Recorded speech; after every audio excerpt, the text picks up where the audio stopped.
1% বিধানটা এইটা অগণতান্ত্রিক এবং একটি কালো আইন। আমি রিটায়ার্ড মেজর এবং ব্যারিস্টার এম সরোয়ার হোসেন।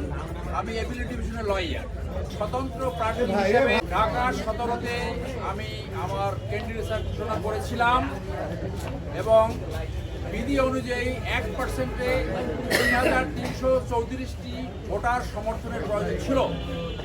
সেইখানে আমি 200 বেশি দিয়ে আমার নমিনেশন পেপার আমি দাখিল করেছি। রিটার্নিং অফিসার জানালেন সেইখানে দৈব চয়নের মাধ্যমে 6টা সঠিক পেয়েছে, 4টা সঠিক পায়নি। আপনারা জানেন এইগুলা এই যে বাছাই, এই বাছাইটা সবসময় একদম উইল কাজ করে।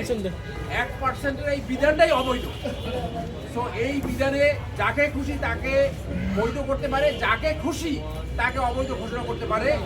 এই 1%টা আমরা চ্যালেঞ্জ করেছি অ্যাপিলেট ডিভিশনে এবং আজকে যে আমার প্রার্থীটা অবৈধ ঘোষণা করেছে সেইটা আমরা নির্বাচনী ট্রাইব্যুনালে অবশ্যই চ্যালেঞ্জ করব।